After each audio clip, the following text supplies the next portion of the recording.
তো সকলকে আবার স্বাগত আমাদের চ্যানেলে। আজকের রেসিপিটি তৈরি করার জন্য আমরা একটি পাত্রে জল, নুন এবং বেবি কর্ন দিয়ে ভালো করে আমরা ওটাকে প্রথমে সেদ্ধ করে নেব। এরপর একটি পাত্রের মধ্যে আমরা ময়দা, কর্নফ্লাওয়ার দিয়ে আমাদের এই বেবি কর্নগুলিকে ভালো করে মাখিয়ে নেব। এর মধ্যে আমরা নুনও দিয়েছি। এরপর আমরা একটি কড়াইয়ের মধ্যে তেল দিয়ে আমাদের এই বেবি কর্নগুলিকে ভালো করে ভেজে নেব।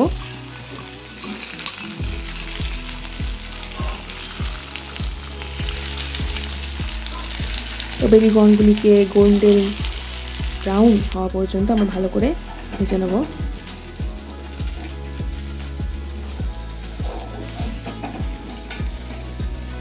এরপর আমরা কড়াইতে প্রথমে কাঁচা লঙ্কা দেব, এর মধ্যে রসুন, ক্যাপসিকাম দিয়ে ভালো করে আমরা এটিকে কষিয়ে নেব। এর মধ্যে আমি দিয়েছি ধনেপাতার যে ডানটি সেটি।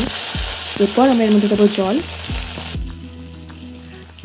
লাল লঙ্কার গুঁড়ো, গোলমরিচ, soya sauce, vinegar, tomato sauce,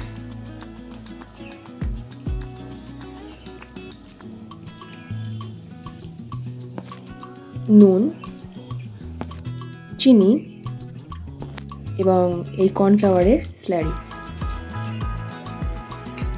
এরপর এগুলিকে আমরা ভালো করে রান্না করে নেব কষিয়ে।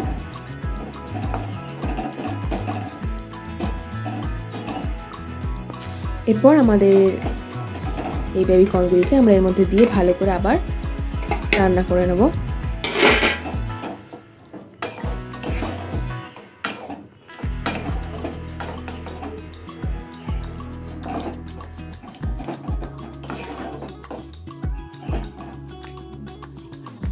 এরপর আমরা এর মধ্যে দেবো ধনেপাতা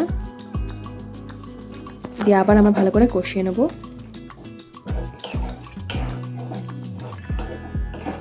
তো দেখতেই পাচ্ছেন কতটা টেস্টি লাগছে। বাড়িতে অবশ্যই ট্রাই করবেন আজকের রেসিপিটি।